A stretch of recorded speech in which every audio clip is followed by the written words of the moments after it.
Hello दोस्तों, genius coaching number 1 में आपका स्वागत है। मैं अमृत हफीज आपका स्वागत करता हूं। चलिए आज हम बात करते हैं कक्षा 8 के गणित एक्सरसाइज 5.1 सवाल नंबर 5।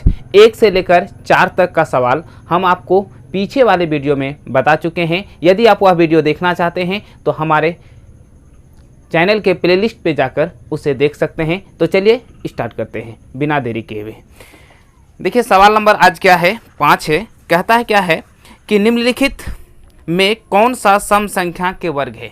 ध्यान दीजिए, यहाँ पे थोड़ा सा बात समझने का है, उसके बाद आप आराम से बता सकते हैं कि कौन सा सम संख्या का वर्ग है और कौन सा सम संख्या का वर्ग नहीं है।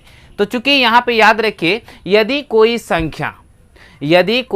सम संख्या का वर्ग करे तो सम संख्या ही होता है, यदि विषम संख्या का वर्ग करे तो विषम संख्या होता है। यही उसका ट्रिक है। चलिए एग्जाम्पल के तौर पे आपको बताते हैं, तब आपको अच्छी तरह समझ में आएगा। जैसे सवाल बनाने से पहले हम एक एग्जाम्पल लेते हैं। जैसे एक सम संख्या लेते हैं, जैसे 2 हमारा क्या है, सम संख्या है। यदि 2 का स्क्वायर करेंगे तो क्या हो जाएगा, 2 दूने 4। देखिए सम संख्या का अगर स्क्वायर किए यानी वर्ग करें तो हमें क्या प्राप्त हुआ, सम संख्या।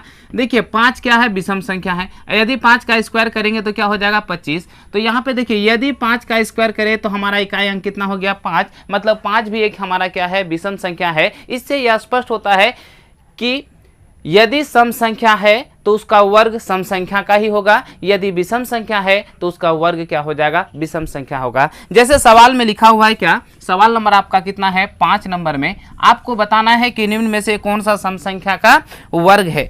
तो यहाँ पे देखिए जैसे सवाल है 100 कितना है, 59, दूसरा है 196 और तीसरा है 256, चौथा क्या है 1296 और पांचवा है 6561। ये चीज आपका सवाल दिया हुआ है। मैंने अभी बताया, क्या बताया, यदि सम संख्या का वर्ग करेंगे तो सम संख्या होगा, यदि विषम संख्या का वर्ग करेंगे तो विषम संख्या होगा। तो यहाँ पे पता चल जाएगा आपका, यहाँ पे 9 है तो क्या है, विषम संख्या। यहाँ पे क्या है, 1 है तो ये क्या है, विषम संख्या। बाकी ये तीनों क्या है, सम संख्या। यहाँ 6 है, 6 है, 6 है, तीनों जगह 6 है तो 6 हमारा क्या है, सम संख्या है। इसीलिए हम ये कह सकते हैं डायरेक्ट कि ये जो संख्या है सम संख्या का ही वर्ग है। चूंकि हमको पता है कि सम संख्या का वर्ग सम संख्या होता है और विषम संख्या का वर्ग विषम संख्या होता है। तो चूंकि यहाँ पे आपको आसानी से पता चल गया तो हम डायरेक्ट लिख सकते हैं क्या, 196, 256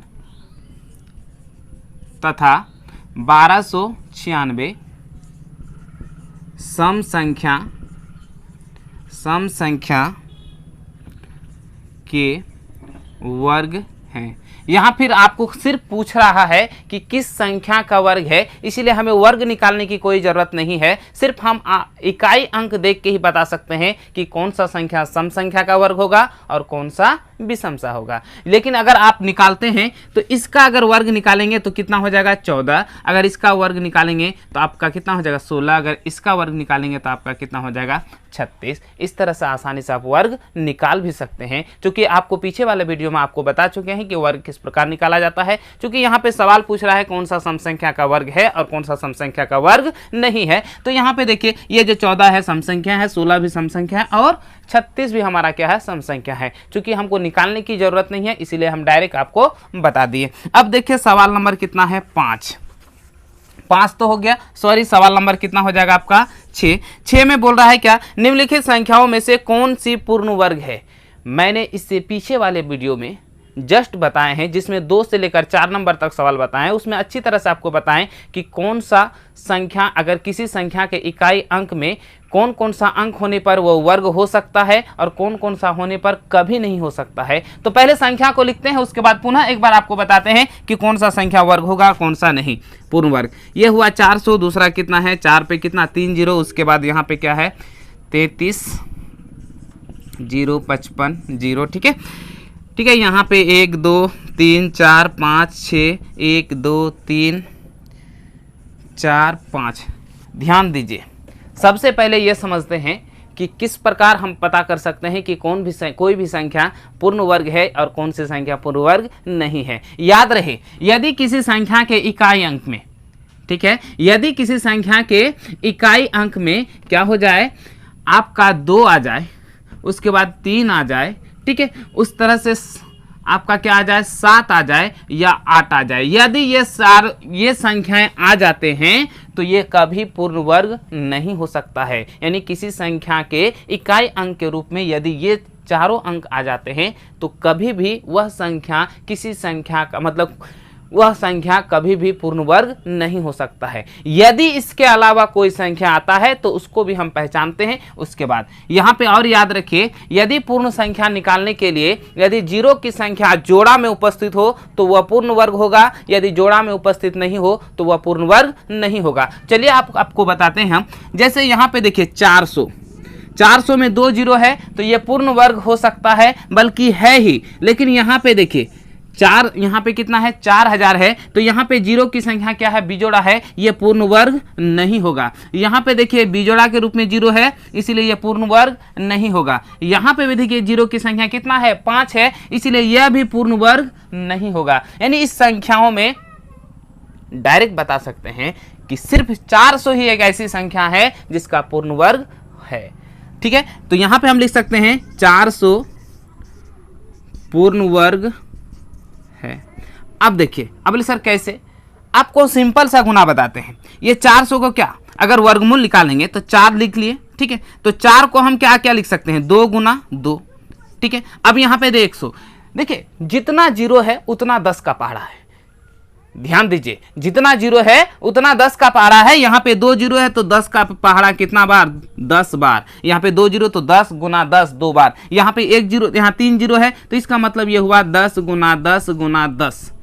ऐसा समझिए, यदि 10 की संख्या बिजोड़ा हो तो क्या बाहर निकलेगा, बिल्कुल नहीं निकलेगा। जब निकलेगा ही नहीं तो वो पूर्ण वर्ग नहीं हो सकता है। तो इसका आसान सा ट्रिक यही है कि यदि कोई संख्या पूर्ण वर्ग तभी होगा जब उसके अंत में 0 की संख्या क्या हो, जोड़ा में उपस्थित हो। तो यहाँ सिर्फ पहली संख्या में जोड़ा में उपस्थित है, बाकी किसी में जोड़ा में उपस्थित नहीं है, इसीलिए यह पूर्ण वर्ग नहीं होगा। और यहाँ पे देखिए, अगर इसका पूर्ण वर्ग भी निकालेंगे, देखिए पूर्ण वर्ग है कि नहीं है, क्रॉस चेक करते हैं। तो यहाँ पे देखिए 2 निकल गया, यहाँ 10 निकल गया, यहाँ पे कितना हो जाएगा 20, ये पूर्ण वर्ग है। तो ये हुआ सवाल नंबर हमारा कितना, 6। अब देखते हैं सवाल नंबर 7। बहुत ही मस्त सवाल है। आप कुछ ही मतलब सिर्फ देखते हुए अगर एक बार आपको बता दें, आप आराम से बना सकते हैं ये सवाल। तो चलिए देखते हैं सवाल नंबर हमारा कितना, 7। सवाल नंबर 7 को देखते हैं, ठीक है।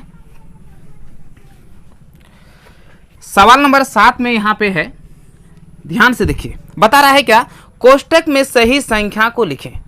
सवाल दिया हुआ है, तो सवाल ए नंबर, ठीक है, ए नंबर आपका दिया हुआ है। ध्यान से देखिए, ए नंबर में आपका क्या है, 24 का स्क्वायर माइनस 23 का स्क्वायर।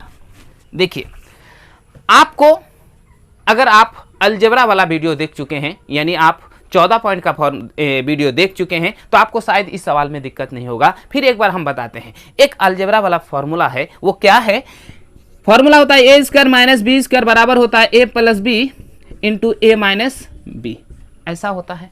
लेकिन याद रहे, जब स्क्वायरों का अंतर क्या हो, स्क्वायरों का अंतर हो तभी इसका फॉर्मूला होता है। अगर गलती से यहाँ पे ये आ जाए ए स्क्वायर प्लस बी स्क्वायर, तब फिर ये नहीं होता है ए प्लस बी इंटू ए माइनस बी, ये नॉट इक्वल टू होता है, मतलब ये इसके बराबर नहीं होता है। जब माइनस होगा तभी ये होगा, बल्कि ये नहीं हो सकता है। तो याद रखिए। और दूसरा ट्रिक, अगर कोई संख्या लगातार हो, ध्यान से सुनिए, यदि कोई संख्या लगातार हो और उसका स्क्वायरों का अंतर हो तो सिंपल सी बात है, उसे जोड़ देना है, उसका अंतर प्राप्त हो जाएगा। जैसे यहां पे आपको बताते हैं, सवाल है, हम जैसे यहां पे करते हैं 5 का स्क्वायर और 4 का स्क्वायर, है ना, 5 का स्क्वायर और 4 का स्क्वायर। यदि फॉर्मूला पे इसको बैठाते हैं तो क्या हो जाएगा, 5 प्लस 4 गुना 5 माइनस 4, क्या हो जाएगा 5 प्लस 4, तो गुना कर लिए, सॉरी यहाँ पे क्या हो जाएगा आपका 9 हो जाएगा, और यहाँ 1 बराबर कितना 9। तो हुआ ना। अगर लगातार संख्या हो और उसका अंतर हो, क्या हो, अंतर हो, तो सिंपल क्या कर देना है, इसको जोड़ देना है। अगर घटाएंगे तो 1 आएगा, 1 को किसी संख्या से गुना करेंगे तो वही संख्या होगा जो संख्या पहले से प्राप्त था। तो उसी तरह से यहाँ पे हम प्रयोग कर सकते हैं, क्या हो जाएगा 24 प्लस 23 बराबर आपका कितना हो जाएगा 47। हो गया आपका आंसर। अब डायरेक्ट क्या कर सकते हैं, जोड़ सकते हैं। तो ये था सवाल नंबर कितना? आप बोले सर किस प्रकार? हमने इस सूत्र का प्रयोग किया, उसके बाद एक टेक्निक का उपयोग किया, डायरेक्ट आप बैठा सकते हैं। क्योंकि यहाँ पे बोल रहा है कि सिर्फ भरना है, तो भरने का तरीका आपको बता दिए। जब भी स्क्वायरों का अंतर हो और वह संख्या लगातार हो, तब वह संख्याओं को जोड़ दीजिए, उसका आंसर प्राप्त होगा, उसका अंतर प्राप्त होगा। यहाँ पे आपको हमने प्रूफ भी करके बता दिया। जैसे सवाल नंबर हमारा कितना है, इसी का बी नंबर। तो देखिए बी नंबर में क्या है, 102 का स्क्वायर माइनस 101 का स्क्वायर। देखिए दोनों का अंतर कितना है? 1 है, यानी यह संख्या क्या है? लगातार है। जब संख्या लगातार होगी तो आपको क्या करना है? जोड़ देना है। तो 102 प्लस 101 अगर हम जोड़ेंगे तो कितना हो जाएगा? 100 और 100 कितना हो जाएगा? 200, और 200 कितना हो जाएगा आपका? 3। यहाँ पे कितना हो जाएगा? 203 हो जाएगा। अब देखिए सवाल नंबर सी में क्या है? 501 का स्क्वायर माइनस 500 का स्क्वायर। देखिए दोनों का अंतर तो 1 है, यानी यह संख्या क्या है? लगातार है। जब लगातार होगा सिर्फ वही फॉर्मूला का उपयोग होगा। क्या हो जाएगा आपका? 501 प्लस 500 तो बराबर हो जाएगा 1001। यही हो गया आपका आंसर। अब देखते हैं सवाल नंबर कितना? डी। इसी का डी नंबर देखते हैं। तो 400 का स्क्वायर माइनस 399 का स्क्वायर, दोनों का अंतर कितना है? 1 है। जब अंतर 1 होगा तो दोनों को क्या कर देना है? जोड़ देना है। मतलब 400 प्लस 399 बराबर 799 हो गया। यही हो गया आपका आंसर।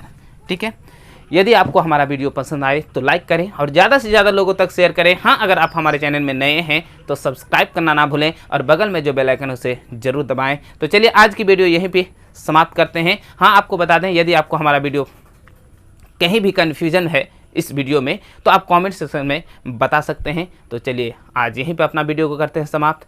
जय हिंद।